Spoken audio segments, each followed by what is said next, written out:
Friends, in the last session we have seen how graphs can be used to model and solve many problems.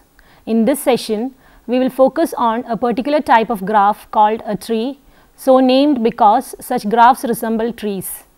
We will also see some applications of trees in this session. Trees, Part 1.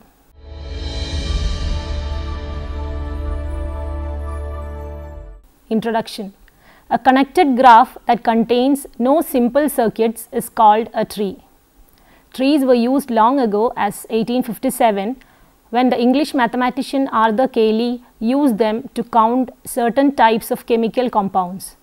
The undirected graph representing a family tree is an example of a tree. Family trees are graphs that represent genealogical charts. Family trees use vertices to represent the members of a family and edges to represent parent-child relationships. Definition 1. A tree is a connected undirected graph with no simple circuits. Because a tree cannot have a simple circuit, a tree cannot contain multiple edges or loops.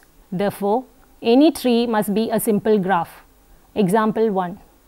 Which of the following graphs shown in figure 1 are trees? Solution.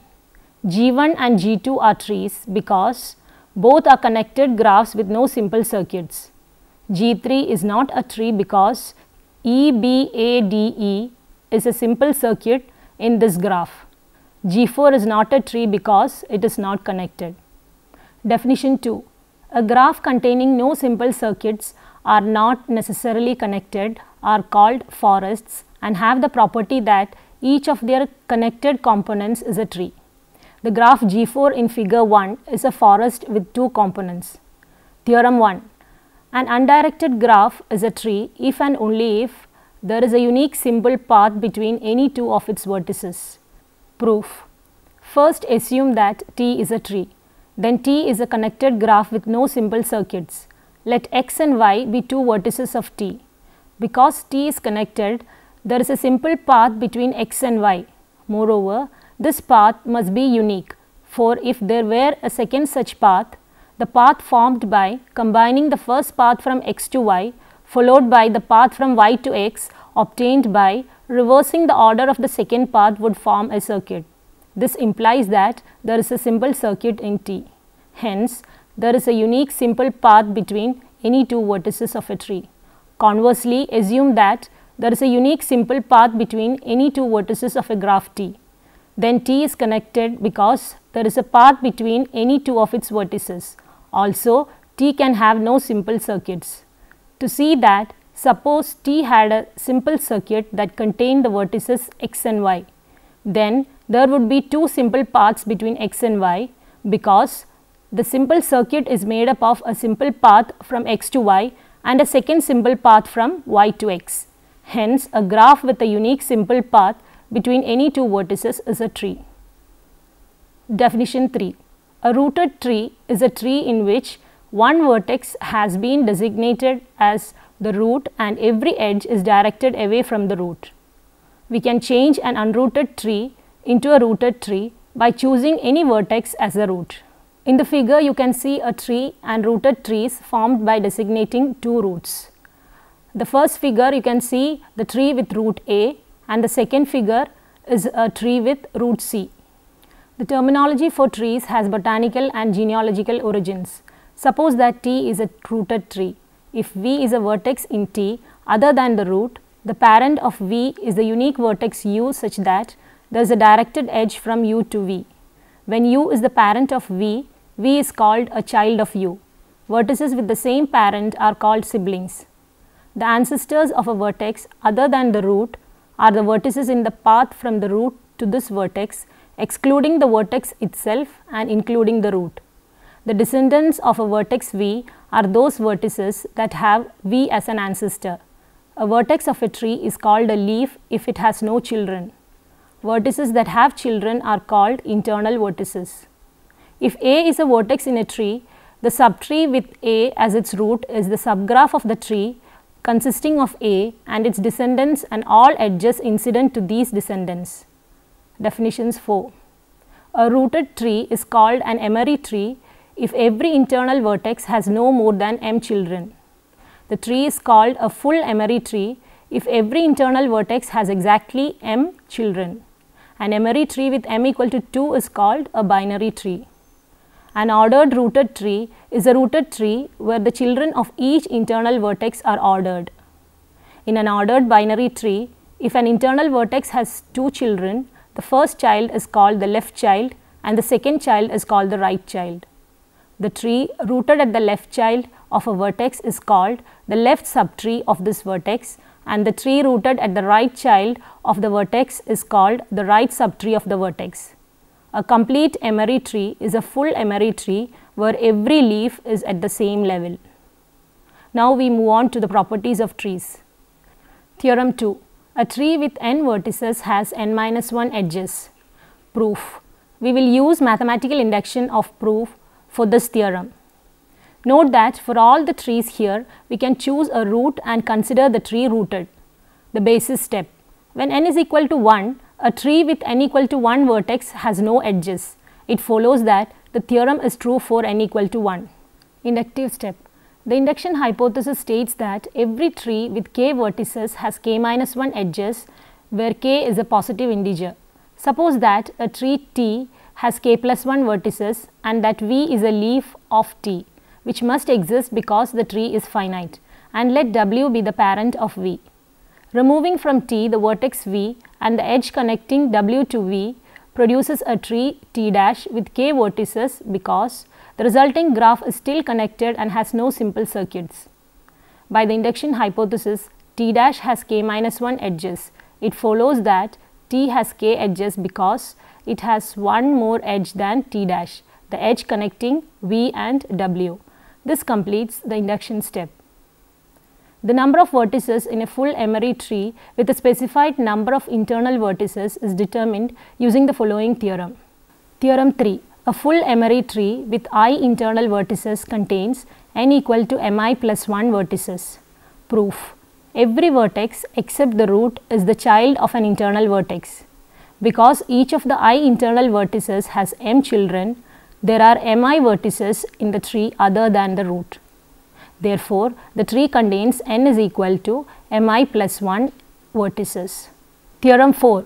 A full Emery tree with n vertices has I equal to n minus 1 by m internal vertices and L is equal to m minus 1 into n plus 1 by m leaves. I internal vertices has n equal to mi plus m vertices and L equal to m minus 1 into I plus 1 leaves. And L leaves has n equal to ml minus 1 by m minus 1 vertices and I equal to L minus 1 by m minus 1 internal vertices. The proof is like this. Let n represent the number of vertices, I the number of internal vertices and L the number of leaves. The three parts of the theorem can be proved using the equality given in the last theorem. That is n equal to L plus I, which is true because each vertex is either a leaf or an internal vertex. Part 1. Solving for I in n equal to mi plus 1 gives I equal to n minus 1 by m. Substituting this in n equal to L plus I gives L equal to n minus I, that is equal to n minus of n minus 1 by m, that is equal to m minus 1 into n plus 1 the whole by m. Part 2. N equal to mi plus 1 by last theorem and using L equal to n minus I gives mi plus 1 minus I, that is equal to m minus 1 into I plus 1. Now part 3. N equal to L plus I gives I equal to n minus L.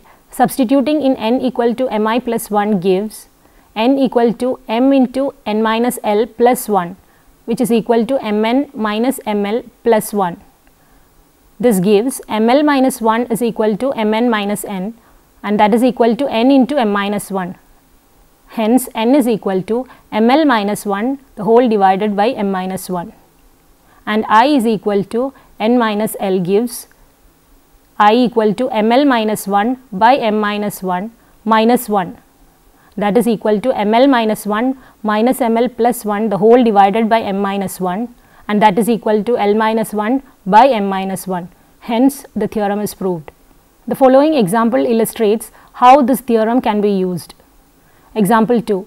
Suppose that someone starts a chain letter. Each person who receives the letter is asked to send it on to 4 other people. Some people do this, but others do not send any letters. How many people have seen the letter, including the first person, if no one receives more than one letter, and if the chain letter ends after there have been 100 people who read it but did not send it out? How many people send out the letter? The solution is like this. The chain letter can be represented using a 4-ary tree. The internal vertices correspond to people who send out the letter and the leaves correspond to people who did not send it out.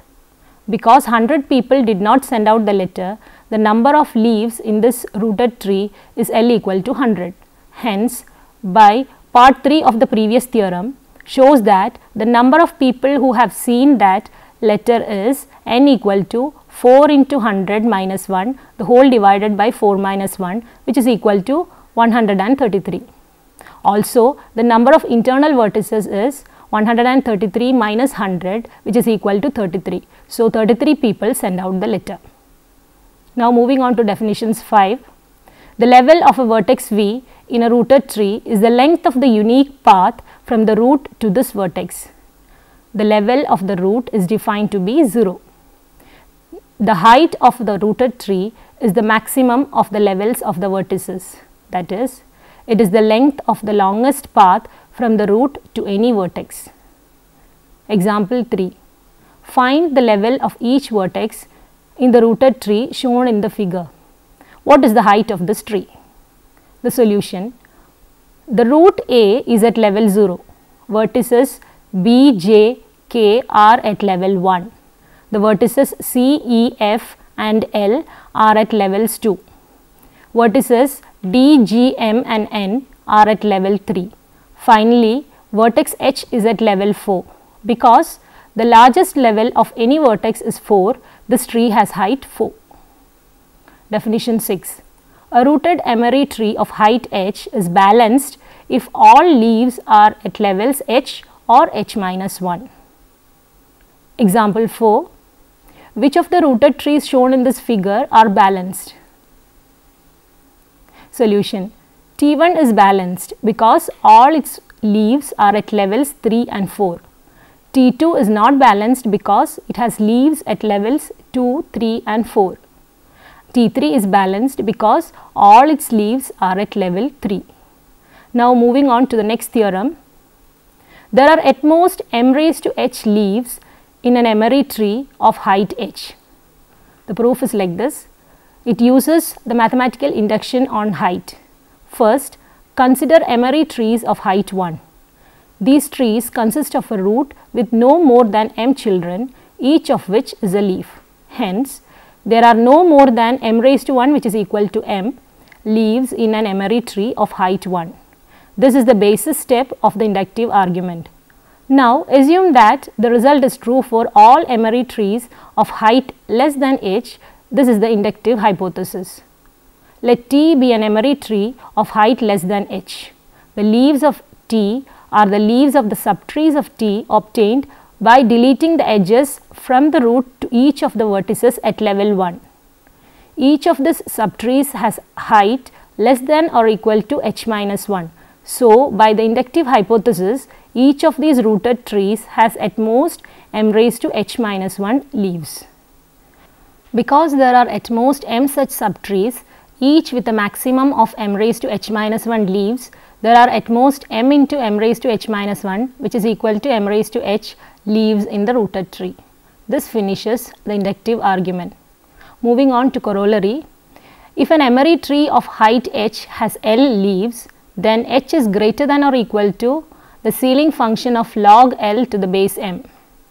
If the emery tree is full and balanced, then h is equal to the ceiling function of log L to the base m.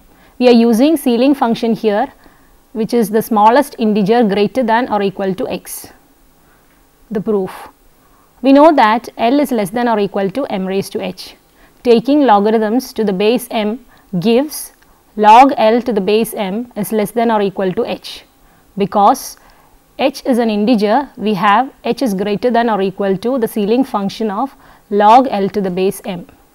Now, suppose that the tree is balanced, then each leaf is at level h or h minus 1, and because the height is h, there is at least one leaf at the level h. It follows that there must be more than m raised to h minus 1 leaves. Because L is less than or equal to m raised to h, we have m raised to h minus 1 less than L less than or equal to m raised to h. Taking logarithms to the base m, we get h minus 1 less than log L to the base m less than or equal to h.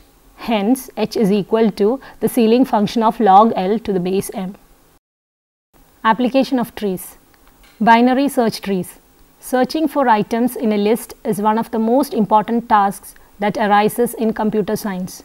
Our primary goal is to implement a searching algorithm that finds items efficiently when the items are totally ordered. This can be accomplished through the use of binary search tree, which is a binary tree in which each child of a vertex is designated as a right or left child. No vertex has more than one right child or left child, and each vertex is labeled with a key, which is one of the items. Furthermore, vertices are assigned keys so that the key of a vertex is both larger than the keys of all vertices in its left subtree and smaller than the keys of all vertices in this right subtree. Second one is decision trees. Rooted trees can be used to model problems in which a series of decisions leads to a solution. A rooted tree in which each internal vertex corresponds to a decision with a subtree at these vertices for each simple outcome of the decision is called a decision tree. The possible solutions of the problem correspond to the paths to the leaves of this rooted tree. Third one is prefix codes. Consider the problem of using bit strings to encode the letters of the English alphabet. When letters are encoded using varying numbers of bits, some method must be used to determine whether the bits for each character start and end. One way to ensure that no bit string corresponds to more than one sequence of letters is to encode letters so that the bit string for a letter never occurs as the first part of the bit string for another letter. Codes with this property are called prefix codes. A prefix code can be represented using a binary tree where the characters are the labels of the leaves in the tree. The edges of the tree are labeled so that an edge leading to the left child is assigned a 0 and an edge leading to the right child is assigned a 1. The bit string used to encode a character is the sequence of labels of the edges in the unique path from the root to the leaf that has this character as its label. Huffman coding. It is an algorithm that takes as input the frequencies, which are probabilities of occurrences of symbols in a string, and produces as output a prefix code that encodes the string using the fewest possible bits among all possible binary prefix codes for these symbols.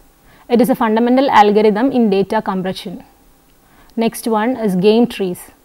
Trees can be used to analyze certain types of games such as tic-tac-toe, checkers and chess. In each of these games, two players take turns making moves.